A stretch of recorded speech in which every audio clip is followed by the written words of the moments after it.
Okay, तो ये CGPDTM का पेटेंट ऑफिसर के बायोलॉजी का चैप्टर नंबर 6 है, ठीक है, जेनेटिक्स। आज हम इसमें ये वाली इससे रिलेटेड टर्म्स, इसके थोड़े बहुत वो डिसऑर्डर्स है वो सब डील करेंगे। फटाफट देख लेते हैं इसके अंदर क्या क्या टॉपिक्स है। हेरिडिटी क्या होता है? वही ट्रांसमिशन ऑफ फैक्टर एक जनरेशन से दूसरे का। जेनेटिक्स भी यही होता है, इसके प्रोसेस को स्टडी करना जेनेटिक्स है। जेनेटिक टर्म दी किसने थी? वाटसन ने। ये पहला जो याद करने वाली चीज़ है वो ये है, वाटसन ने जेनेटिक्स दी है। जीन किसने दिया था? जॉन्स ने। दूसरी चीज़ लर्न करने की, आइडिया ऑफ हेरिडिटी या जिसको फादर ऑफ जेनेटिक्स बोलते हैं, जीजे मेंडल, जर्जर जॉन मेंडल, ठीक है। क्यों? क्योंकि इसने वो आइडिया दिया था ना पी प्लांट वाला, मेंडल ने पी प्लांट चूज़ करा था अपने एक्सपेरिमेंट के लिए, जेनेटिक्स में पूरा है। उसके बाद है इसमें मोनोहाइब्रिड क्रॉस में क्या यूज़ होता है? सिंगल ट्रेट, कोई भी एक हम कैरेक्टर लेके चलते हैं, या तो हाइट का ले लेंगे जैसे टॉल और ड्वार्फ। अब उसके बाद इसके अंदर आते हैं, ये जो मेंडल थे इन्होंने क्या करे थे? 4 तरह के लॉ दिए थे। सबसे पहले law of paired unit. 2 dissimilar unit factor है ना, 2 डिसिमिलर यूनिट फैक्टर मतलब अगर एक कैपिटल टी एक स्मॉल टी है एक करेक्टर एक ही है, फैक्टर्स मतलब इसके अलील अलग अलग है, ठीक है। तो जो उसने ये बोला है, फर्स्ट वाला है जो law of paired unit, pair में रहेंगे 2 अलग अलग करेक्टर, एक तो टॉल के लिए एक डॉफ के लिए, लेकिन दोनों रिप्रेजेंट हाइट को ही कर रहे हैं, तो उनमें से एक तो एक्सप्रेस कर लेगा डोमिनेंट और जो नहीं कर पाएगा वो रिसेसिव। लॉ ऑफ डोमिनेंस क्या कहता है कि F1 जनरेशन में सारे डोमिनेंट करेक्टर वाले का ही करेक्टर आता है F1 जनरेशन में। ऑफस्प्रिंग के अंदर डोमिनेंट पेरेंट का करेक्टर आता है F1 जनरेशन में, ये कहता है लॉ ऑफ डोमिनेंस। अगला है लॉ ऑफ सेग्रीगेशन। सेग्रीगेट का मतलब है सेपरेट। जब मियोसिस हो रही होती है या अलग अलग गैमेट बन रहे होते हैं उस टाइम पे क्या हो रहा होता है? ये सेग्रीगेट हो जाते हैं। लॉ ऑफ इंडिपेंडेंट एडजॉर्टमेंट का मतलब है मोनोहाइब्रिड के लिए तो ये था सेग्रीगेशन वाला कि वो अलग अलग हो गए, ठीक है। लेकिन डाई हाइब्रिड या ट्राई हाइब्रिड क्रॉस के लिए क्या है कि 2 या 2 से ज़्यादा पेयर जब रखेंगे ना, हम करेक्टर्स रखेंगे कंसीडर करेंगे, तो उस केस में हमारा क्या है, जैसे ये सेपरेट हो रहे थे ना मोनोहाइब्रिड में, वैसे ये भी सेग्रीगेट मतलब सेपरेट होंगे अलग अलग। कि जैसे किसी का कलर का एक करेक्टर है, हाइट का एक करेक्टर है, ठीक है, और कौन सा ले सकते, कलर, हाइट और हेयर्स के टेक्स्चर का एक करेक्टर है, ठीक है। तो ये तीनों अलग अलग इंडिपेंडेंट है। अगर इसमें वो आ रहा है कलर, इमेजिन इसमें एक व्हाइट लिया और एक ब्लैक लिया, अगर इसमें ब्लैक आ रहा है जरूरी नहीं है तो इसके हेयर का भी ब्लैक ही आएगा, ब्राउन हो सकता है, ब्लैक और ब्राउन में से ऐसे ऐसे आएंगे करेक्टर। तो ये इंडिपेंडेंटली एजॉर्ट है सारे, ठीक है। ये 4 रूल हो गए। उसके बाद कुछ टर्म्स हैं, टर्म्स देख लेते हैं फटाफट। लिंकेज क्या होती है? वहाँ पे हमने इस लास्ट चैप्टर में हमने क्रॉसिंग ओवर पढ़ा था, ठीक है। क्रॉसिंग ओवर वो कब हो रहा था? जब काफ़ी सारा डिस्टेंस था, एक ये है एक ये है, इसके बीच में यहाँ पे क्रॉसिंग ओवर हुआ था। लेकिन ये क्या, इसमें हम क्या पढ़ रहे हैं, इसमें हम कर रहे हैं जो एक है ना इसके ऊपर ये यहाँ पे लिंक कितने पड़े हैं, तो लिंकेज होती है उनमें, ठीक है। लिंकेज सब जगह होती है, लेकिन जो मेंडल ने लॉ दिए थे ना उसमें लिंकेज का कोई लेना देना नहीं है, एक्सेप्शन है मेंडल के लॉ लिंकेज से, ठीक है। इसमें क्या है, 2 जो डिफरेंट जीन है अगर वो सेम क्रोमोसोम पे प्रेजेंट है तो वो एक्सप्रेस कर जाएंगे टुगेदर इंस्टेड ऑफ इंडिपेंडेंटली। मतलब अगर कोई ब्लैक है कलर और एक है वाइट कलर तो वो मिक्स हो जाएगा ग्रे में, एक्सप्रेस कर जाएंगे दोनों एक साथ, कोई डोमिनेंट वाला जो सीन है बिना इंडिपेंडेंट एजॉर्ट हुए, ब्लैक अलग वाइट अलग ऐसे नहीं होएगा, ठीक है। उसके बाद है इंडिपेंडेंट, ये हो गया लिंकेज का केस था, ये कोडोमिनेंट का केस है लिंकेज में। और जो डोमिनेंस का है मेंडल की में, वो लिंकेज से एक्सेप्शनल है। उसके लिंकेज जो वर्ड है वो मॉर्गन ने दिया है, ठीक है। Mutation word Hugo de Vries ने दिया है, ये नाम याद रखने हैं, ठीक है। सडन चेंज, म्यूटेशन क्या होता है? वही जीन में चेंज आ जाना जो हमने वहाँ पे लास्ट में भी पढ़ी है म्यूटेशन, कि ए अगर जी के साथ हो जाए, टी अगर सी के साथ हो जाए पेयर। वेरिएशन क्या है? जब करेक्टर्स बन रहे होते हैं ना, मतलब जब जैसे ये क्रोमोसोम, ये इमेजिन यहाँ पे क्रॉसिंग ओवर हो गई तो कुछ न्यू करेक्टर आ जाएगा, रिकम्बिनेशन हो जाएगी, ठीक है। वो डिफरेंट लगेंगे अपने पेरेंट्स से, इसी चीज़ को वेरिएशन बोलते हैं। क्रोमोसोमल एब्रीवेशन का मतलब है क्रोमोसोम का जो स्ट्रक्चर है उसके अंदर कुछ चेंज आना, ये म्यूटेशन से अलग है। म्यूटेशन में तो अलग था, एक गलत पेयर हो गया या सी गलत पेयर हो गया, ठीक है। एब्रीवेशन का मतलब क्या है? जैसे ये हमारे क्रोमोसोम है, ठीक है, इसका ना ये पार्ट यहाँ से देखो खराब हो गया, टूट गया, एक चीज़। दूसरा है ये पार्ट जो यहाँ से टूटा है ना, ये जाके यहाँ लग जाए, ट्रांसलोकेट हो जाए, ये सब स्ट्रक्चर में चेंज आ रहा है ना क्रोमोसोम के। एब्रीवेशन का मतलब ये होता है, ठीक है, एब्रीवेशन क्रोमोसोम स्ट्रक्चर में चेंज। उसके बाद अगला है हमारा क्लोनिंग, हमने पहले भी पढ़ा था। आइडेंटिकल होते हैं, जेनेटिकली आइडेंटिकल। वो कब होंगे? जब हम एक ही चीज़ का लेकर चलेंगे, एक चीज़ ले लिया, किसी मदर से ले लिया, कहीं से भी ले लिया, उसी के मास से उसी के सेल से दूसरा और कुछ क्लोन बनाना, ठीक है, वो एक जैसे दिखेंगे सारे। पहला कौन था? शिप डॉली थी। टोटिपोटेंसी क्या होती है कि एबिलिटी क्या है उस सेल की कि वो कंप्लीट प्लांट ग्रो कर ले। प्ल्यूरीपोटेंसी, प्ल्यूरी का मतलब होता है मोर, मतलब मोर समथिंग ऐसे ही कुछ। प्ल्यूरीपोटेंसी का मतलब होता है ऐसा पोटेंशियल सेल का जो काफ़ी सारे डिफरेंट टाइप, मल्टीपल, मोर की जगह मल्टीपल कह लो प्ल्यूरीपोटेंसी। तो मल्टीपल टाइप्स के उसमें मल्टीपल टाइप्स वो बना सकता है बॉडी के, बट कंप्लीट बॉडी नहीं फॉर्म कर सकता। जैसे लीवर बना दिया, हार्ट बना दिया, ये होती है प्ल्यूरीपोटेंसी, बट पूरा ऑर्गेनिज्म नहीं बना सकता। टोटी का मतलब होता है टोटल, टोटल बना दिया उसने ऑर्गेनिज्म। जेनेटिकली मॉडिफाइड ऑर्गेनिज्म या GMO या फिर जेनेटिक इंजीनियरिंग, ये क्या होता है कि हमने कोई जीन लिया, जीन को कट कर दिया, ज्वाइन कर दिया कहीं से, ठीक है, अपनी डिज़ायर के अकॉर्डिंग, और हमें डिज़ायर प्रोडक्ट मिला, उसे उन चीज़ों को बोलते हैं जेनेटिकली मॉडिफाइड। जैसे बीटी ब्रिंजल, बीटी कॉटन, ये एक जीन था, ये एक जीन था, ठीक है। इसके अंदर इमेजिन ये एक सेगमेंट है, उसके बाद ये एक सेगमेंट है। हमने क्या करा?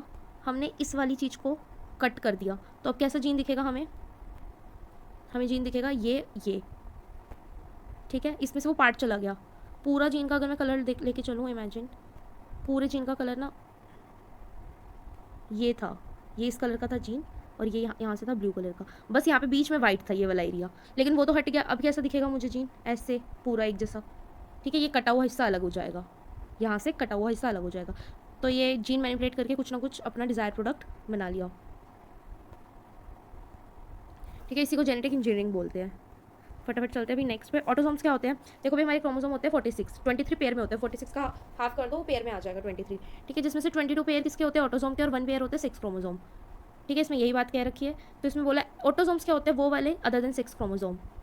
और एक सेकेंड, यहाँ पे पूरा नहीं, यहाँ पे आया, ठीक है। और 6 क्रोमोसोम कौन से हो जाएंगे? वही 6 क्रोमोसोम जो हमारा एक पेयर है। जीनोम क्या होता है? All gene. जीनोम का मतलब ऑल जीन, पर किसकी बात? डिप्लॉइड की नहीं। चाहे ऑर्गेनिज्म हैप्लॉइड हो, चाहे ऑर्गेनिज्म डिप्लॉइड हो, बात यहाँ पे सिर्फ हैप्लॉइड सेल। एक सेट में कितना है? अगर मेरे पास ये भी क्रोमोसोम है ऐसे, तो मेरे पास एक ये है ना, इस एक में कितना है वो सारा जीनोम हो जाएगा, ठीक है। एक सेट में क्या है? प्लाज्माजन क्या होता है? ऑर्गेनेलिस या मतलब जो ऑर्गेनेलिस है ना, जो साइटोप्लाज्म के अंदर पड़ी हुई ऑर्गेनेली है, इसके अंदर कितने जीन्स है उसको बोलते हैं प्लाज्माजन, ठीक है। कहाँ होंगे? क्लोरोप्लास्ट, न्यूक्लियस, माइटोकॉन्ड्रिया, इनके पास से डीएनए मिलता है, तो इसके पास ही डीएनए के अंदर ही जीन होता है, तो वो सारे क्या है? प्लाज्माजन है आपस में। सिस्ट्रॉन, जीन की वो वाली यूनिट जो फंक्शनल है, जो अपना सिर्फ दिखाएगी, जो डोमिनेंट रिप्रेशन ये सब चीज़ें लेकर आएगी, ठीक है, वो फंक्शनल यूनिट जीन की सिस्ट्रॉन। म्यूटॉन जो म्यूटेशनल यूनिट है। रिकॉन जो रिकॉम्बिनेशन कराएगी, वो वाली यूनिट जीन की। अब ये कुछ और इंपॉर्टेंट नेम्स है। एस बेंजर, जिसने जीन की डेफिनेशन दी है, मॉडर्न डेफिनेशन, एस बेंजर, ठीक है। इसके अलावा ये कुछ नाम पहले पता होने चाहिए। म्यूटेशन किसने कौन कर रहा था? ह्यूगो डिवॉरिस ने। लिंकेज कौन कर रहा था? मॉर्गन ने। जेनेटिक्स किसने दिया था? वाटसन ने। जीन्स जॉन्स ने। Idea of heredity, father of genetic, GJ Mendel, ठीक है। ह्यूगो डिवॉरिस, मॉर्गन, वाटसन, जॉनिस। जीन का आ जाएगा जॉनिस में, जेनेटिक्स का आ जाएगा वाटसन। लिंक करा था मॉर्गन ने, क्योंकि ड्रोसोफिला में उसने काम करा था। म्यूटेशन तो पहले पता चल जाएगा, ह्यूगो डिवॉरिस ने इस पर थ्योरी भी दे रखी है। अब उसके अलावा जो बचे टर्म्स है वो कंप्लीट कर लेते हैं। अगर मल्टीपल इफेक्ट आ रहा है ना, तो वो पीलोट्रॉफिक आएगा उसमें। मल्टीपल इफेक्ट मतलब कॉन्टिन्यूस सीरीज। हमारा जो ये है ना, डोमिनेंट और रिसेसिव, ये आते हैं डिसकॉन्टिन्यूस में, कि या तो भाई वो लंबा है या तो वो छोटा है, इसमें ही काउंट होएगा। लेकिन जो कॉन्टिन्यूस ट्रेट होते हैं ना, वो जैसे स्किन कलर हो गया, स्किन कलर एक या दो थोड़ी है भाई, उसमें अलग अलग शेड्स होते हैं, ठीक है। फेयर, उससे थोड़ा कम, उससे थोड़ा कम, उससे और कम और कम और कम। डस्की में भी और कम और डार्क और डार्क, फिर एकदम डार्क, फिर उसमें बिल्कुल बहुत ज़्यादा डार्क। ये जो कॉन्टिन्यूस ट्रेट है ना, जिसका कोई पर्टिकुलर कम या ज़्यादा नहीं है, वो ऐसे ट्रेट को क्या बोलते हैं? पीरियोट्रिपिक। मल्टीपल जिसमें इफेक्ट आते हैं। When one gene pair hide, epistasis क्या है? एक पेयर था ए और ए, ये है हाइट का। दूसरा है कलर का, रेड। जब एक पेयर दूसरे पेयर को क्या कर दे? हाइड कर दे, उसका सिर्फ दिखने ना दे, तो उसको एपिस्टेसिस बोलते हैं। डीएनए फिंगरप्रिंटिंग क्यों करी जाती है? पेरेंटल जो डिस्प्यूट्स होते हैं, कौन पेरेंट है वो चेक करने के लिए डीएनए फिंगरप्रिंटिंग हो जाती है। रिवर्स ट्रांसक्रिप्शन किसने दिया था? किसने डिस्कवर करा था रिवर्स ट्रांसक्रिप्शन? डीएनए से आरएनए बना ट्रांसक्रिप्शन, आरएनए से डीएनए बना रिवर्स ट्रांसक्रिप्शन। ये किसने डिस्कवर करा है? टैमिन और बाल्टीमोर ने। लुक लाइक अ गेम्स ना, टेनिस एंड बैडमिंटन, तो वही टैनिम एंड बाल्टीमोर। ये जो है टारगेट ड्रग डिलीवरी है, जीन थेरेपी, ये किसके अंडर आता है? नैनो टेक्नोलॉजी में। नैनो टेक्नोलॉजी हमने टर्म्स वाले चैप्टर में बिल्कुल जो फर्स्ट है उसके अंदर करा है ना, साइंस ऑफ वेरी स्मॉल, उसमें। बीटी प्रिंचल, यही हमारा जीएमओ है, जेनेटिकली मॉडिफाइड ऑर्गेनिज्म नहीं है। बीटी प्रिंचल खाने की चीज़ है, तो ये प्रोडक्ट है, जेनेटिकली इंजीनियर्ड प्रोडक्ट है, ठीक है, जिसको हमने क्यों यूज़ करा है? पेस्ट रेजिस्टेंस, पेस्ट से बचने के लिए। और ये तो देख ही चुके टर्म्स, ठीक है। जल्दी जल्दी कर लेते हैं। उसके बाद बेसिक्स है सारा। मल्टीपल ड्रग रेजिस्टेंट का केस है, मल्टीपल ड्रग रेजिस्टेंस। ये कैसे डेवलप होता है? अगर कोई बंदा ना अपनी डिसीज़ को क्योर करना चाहता है, उसको अभी कुछ पता नहीं है, उसने इनकरेक्ट मेडिसिन ले ली, डोज ले ली एंटीबायोटिक्स की वजह से यही एक रीज़न है जिसमें मल्टी ड्रग रेजिस्टेंस आ जाता है। मतलब आगे वो जब कभी बीमार पड़ेगा ना, उसने जैसे इतनी सारी दवाइयाँ खाई है, तो वही दवाइयाँ जब हम उसको सेकंड टाइम दोबारा देंगे तो उस पर असर नहीं करेगी। इसको बोलते हैं अलग अलग ड्रग से क्या हो जाना? रेजिस्टेंट वो हो जाना, डेवलप कर लेना। इन नॉर्मल से देखो, डीएनए से आरएनए बनने को क्या कहते हैं? ट्रांसक्रिप्शन। और हमने अभी रिवर्स ट्रांसक्रिप्शन पढ़ा था, जो टैनिम और वो बाल्टीमोर ने करा था, ये रहा टैमिन एंड बाल्टीमोर, ठीक है। अब सेक्स डिटर्मिनेशन देख लेते हैं। मेल के अंदर क्या होता है? एक्स वाई, फीमेल के अंदर एक्स एक्स होता है, ठीक है। मेल में एक्स वाई है ना, तो हाफ एक्स में जाएगा, हाफ वाई में जाएगा। फीमेल में तो है ही सिर्फ एक्स, तो इसमें सारे के सारे एक्स में वो हो जाएंगे, एक्स वाई एक्स एक्स। इससे जो मिलेगा प्रोडक्ट वो तो आधा मिलेगा एक्स, आधा मिलेगा वाई, लेकिन इससे जो प्रोडक्ट मिलेगा सारा का सारा वाई होएगा, यही बोल रखा है इसके अंदर। उसके बाद बोल रखा है कि जो स्पर्म में अगर एक्स आ गया, ये जो हाफ प्रोडक्ट बने थे स्पर्म में अगर एक्स आ गया तो फीमेल के पास तो वाई ही है, ओ सॉरी एक्स ही है, तो फीमेल बन जाएगी। और अगर स्पर्म में वाई आ गया तो फीमेल के पास तो सिर्फ एक्स और वाई मिलकर मेल बना देगा, ठीक है। उसके बाद बार बॉडी सोमैटिक सेल्स में होती है, फीमेल के पास होती है बार बॉडी, ठीक है। अगर फर्टिलाइजेशन टेस्ट ट्यूब में हो रही है और बाद में मदर के वॉम में होता है, इसी चीज़ को आईवी बोलते हैं। आजकल चल रहा है ना आईवी ट्यूब वाला।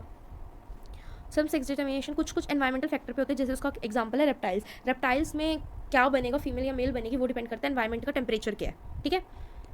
ह्यूमंस में 46 क्रोमोसोम होते पता है, अगर इसके अंदर कुछ ऐड या रिमूव हो जाए ना इन क्रोमोसोम में तो हमें जेनेटिक डिसऑर्डर हो जाएगा। अब वो जेनेटिक डिसऑर्डर देख लेते हैं। सबसे पहले क्लाइनफिल्टर सिंड्रोम।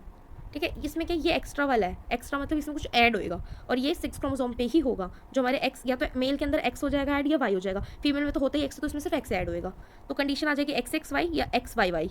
ठीक है। तो ये एक तो अब नॉर्मल कंडीशन है। तो इसमें 46 की जगह हमारे पास तो 46 पेयर होते हैं ना, जो 23 बनते हैं। 46 इंडिविजुअल होते हैं जो 23 पेयर्स बनते हैं, तो यहाँ हो जाएगा 47 इसकी वजह से। अब इसकी वजह से फ़र्क क्या आएगा, लाइन फिल्टर में है जो फीमेल, ये फीमेल को और मेल को दोनों को होता है। ठीक है। फीमेल को हुआ है तो उसकी जो फर्टिलिटी है, ये ट्रिपल एक्स की कंडीशन बन जाएंगे ना, एक्स एक्स्ट्रा आ जाएगा तो उसकी फर्टिलिटी कम हो जाएगी। और मेल का तो ये बड़ा एबनॉर्मल केस ही है, इसमें तो तुम्हें दिख रहा होगा कि एक्स एक्स है, फीमेल तो बननी ही चाहिए। एक और एक्स है तो ये सुपर फीमेल बन जाएगी, जो फर्टिलिटी में बहुत कम होती है। और जो मेल है उसका तो अलग ही केस है, एक्स एक्स वाई या एक्स वाई वाई, तो ये स्टेराइल होएगा मेल। अगला आता है लाइन फिल्टर के बाद आता है टर्नर। इस पहले वाले में ऐड हुआ था, इसमें रिमूव हो जाएगा। ठीक है। 6 क्रोमोसोम में से अगर देखो फीमेल पे होता है, ये फीमेल में से एक्स निकल गया तो क्या है, रूडिमेंट्री ओवरीज बनेगी। रूडिमेंट्री जो पूरी तरह से बना नहीं होता, और सेकेंडरी सेक्सुअल कैरेक्टर भी नहीं आएंगे। अब ये बोलेंगे कि मेल में क्यों नहीं होता, मेल में भी होएगा। इमेजिन अगर मेल है, अब उसके पास ये खत्म हो जाता है तो वाई तो खुद सर्वाइव नहीं कर सकता ना, तो वो मेल कभी बनेगा ही नहीं, डेवलप ही नहीं हो पाएगा। और अगर इसके अंदर से हम एक्स को हटा देते हैं तो वाई भी एक्स के बिना सर्वाइव नहीं करता, ना एक्स करेगा अकेला ना वाई, तो वो कैसी बनेगी हमेशा। देखो ना यार, अगर एक्स वाई है एक जगह और एक्स एक्स है, इसमें दो केस हो सकते हैं कि वाई उड़ जाए तो हमारे पास कंडीशन आ जाएगी वाई जीरो, क्या बनी फीमेल।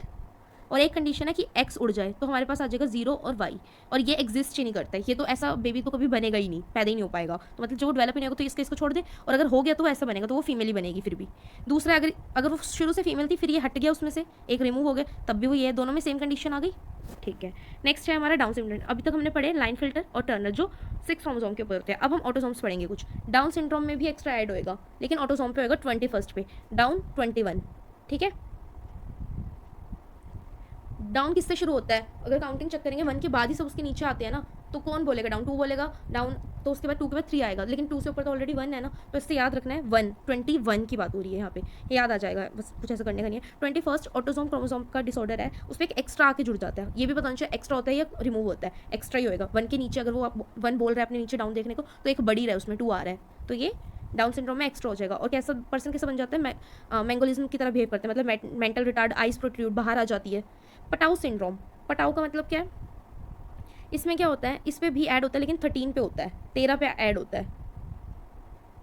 ठीक है। जैसे बोलते हैं तुझे पटाऊँ क्या, तुझे मतलब 13 पटाऊँ क्या, लाइक 13, इससे ऐसे ही लर्न कर लेना। मेन जो इसमें लर्न करने वाली चीज़ है, जैसे इसमें मैंगोलिज्म हुआ था डाउन में, इसमें क्या है, लिप्स के ऊपर ना एक कट मार्क आ जाते हैं, जैसे ऊपर वाला लिप्स ऐसे है, नीचे वाला ऐसे या ऐसे होगा, यहाँ पे कहीं कट होगा, यूँ कट होगा, ऐसे मार्क होगा कट। ठीक है, लिप पे, और मेंटल रिटार्डेड होते हैं ये भी। अगला है सिकल सेल एनीमिया, ये तो पता है सबको, 11 पे वेलिन वाला, वही जो चेंज हो जाता है। 11 का ऑटोसोमल डिसऑर्डर है, जिसकी वजह से एनीमिया भी हो जाता है, क्योंकि सिकल सेल, ये जो शेप है ना, ये शेप सिकल सेल हो जाती है, नॉर्मल रेड ब्लड सेल की शेप सिकल सेल हो जाती है, जिसकी वजह से वो जो नॉर्मल टाइम है ना उनका डेथ होने का रेड ब्लड का, उससे ज़्यादा जल्द ही वो क्या हो जाते हैं, ख़राब हो जाते हैं, मतलब डेड हो जाते हैं, और वो लेके नहीं जा पाते हैं, इसलिए उनका टाइम स्पेन कम हो जाता है और एनीमिया कोज हो जाता है। नेक्स्ट है फिनाइल, ये इनबॉर्न एरर है, फिनाइलकीटोन्यूरिया, 12th की है ये। ठीक है। 12th पे फिनाइलकीटोन्यूरिया होता है, इनबॉर्न एरर ऑफ मेटाबॉलिज्म, और इससे मेंटल रिटार्डेशन हो जाता है। नेक्स्ट इज, ये सेक्स क्रोमोसोम की बात होती है, हीमोफीलिया और कलर ब्लाइंडनेस, दोनों सेक्स क्रोमोसोम के ऊपर एक जीन है, हीमोफीलिया का भी HB, और कलर ब्लाइंडनेस का भी। ठीक है। इसमें क्या होता है, हीमोफीलिया हो गया ना तो ब्लड क्लॉटिंग नहीं होगी, खून रुकेगा नहीं अगर चोट लग गया एक बार। और कलर ब्लाइंडनेस में क्या होता है, रेड और ग्रीन कलर में डिस्टिंग्विश नहीं होगा। बस यही थे हमारे, कलर ब्लाइंडनेस, हीमोफीलिया, फिनाइलकीटोन्यूरिया में 12 याद रखना है, सिकल सेल में 11, पटाऊ 13 पटाऊ, और डाउन में 21 डाउन। ठीक है। असर मतलब इफेक्ट क्या होता है, मैंगोलिज्म, कटमार्क, एनीमिया, फिनाइलकीटोन्यूरिया में इनबॉर्न एरर, और इससे आगे में क्या है वो देख नहीं सकता, लाइक एक तो ये ग्रीन और रेड में डिस्टिंग्विश नहीं हो सकता, और एक ब्लड क्लॉटिंग हीमोफीलिया में। और क्लाइन फिल्टर में क्या है, स्टेराइल हो जाएगा, मेल होगा, फीमेल होगी तो लिमिटेड फर्टिलिटी। और टर्नर्स में क्या है भाई, ये वाला करेक्टर है तो सेकेंडरी सेक्सुअल करेक्टर नहीं आएगा, और रूडिमेंट्री ओवरीज होगी। ठीक है।